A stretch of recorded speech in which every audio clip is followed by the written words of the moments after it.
আসসালামু আলাইকুম নাহমাদুহু ওয়া নুসাল্লি আলা রাসূলিহিল কারীম আম্মা বা'দ। প্রিয় বন্ধুগণ, কোরআনে হাকীমের সূরা আল বাকারা আয়াত নম্বর 155 আল্লাহ তাবারাক ওয়া তাআলা ইরশাদ ফরমান, ওয়ালানাবলুওয়ান্নাকুম বিশাইইম মিনাল খাউফি ওয়াল জু'i ওয়া নাকসিম মিনাল আমওয়ালি ওয়াল আনফুসি ওয়াস সামারাত ওয়া বাশশিরিস সাবিরিন।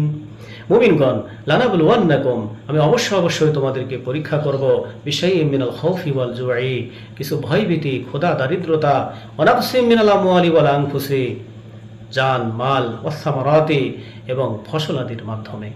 ওয়াবাশশিরিস সাবিরিন, আমি পরীক্ষা নেওয়ার পরে যারা ধৈর্য ধারণ করবে, বাশশিরিস সাবিরিন, নবী আপনি তাদেরকে সুসংবাদ দান করুন। এর পরের আয়াতে 156 নম্বর আয়াতে আল্লাহ বলেন, আল্লাযীনা ইযা আসাবাতহুম মুসিবাহ ক্বালু ইন্না লিল্লাহি ওয়া ইন্না ইলাইহি রাজিউন। মুমিনরা যখন তাদের উপরে কোনো বিপদ পতিত হয়, তারা সবর করে এবং একমাত্র আমি আল্লাহর উপরে ভরসা করে তারা বলে, ইন্না লিল্লাহি ওয়া ইন্না ইলাইহি রাজিউন, আমরা তো কেবলমাত্র আল্লাহ পাকের জন্যই, ওয়া ইন্না ইলাইহি রাজিউন, এবং ফাইনালি আমরা তার দিকেই ফিরে যাব। আল্লাহু আকবার। বন্ধুগণ, একজন মুসলমান মুমিন হিসেবে আল্লাহ পাকের পক্ষ থেকে যখন কোনো মুসিবত আমাদের উপরে পতিত হবে, তখন ধৈর্য ধারণ করতে হবে। হযরত আবু সালামা থেকে বর্ণিত, তিনি বলেছেন, বিশ্বনবী সাল্লাল্লাহু আলাইহি ওয়াসাল্লাম বিপদ আসার পরে আমাদেরকে একটি দোয়া শিখিয়েছেন, যদি আমরা তা পড়ি তাহলে আল্লাহ পাক আমাদেরকে ধৈর্য ধারণ করার তৌফিক এবং সাথে সাথে কল্যাণ দান করবেন।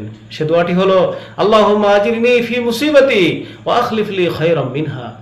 আল্লাহুম্মা আজিরনি ফি মুসিবাতি ওয়া আখলিফ লি খায়রাম মিনহা। আল্লাহুম্মা আজিরনি ফি মুসিবাতি ওয়া আখলিফ লি খায়রাম মিনহা। আল্লাহ পাক আমল করার তৌফিক দান করুন। আমিন।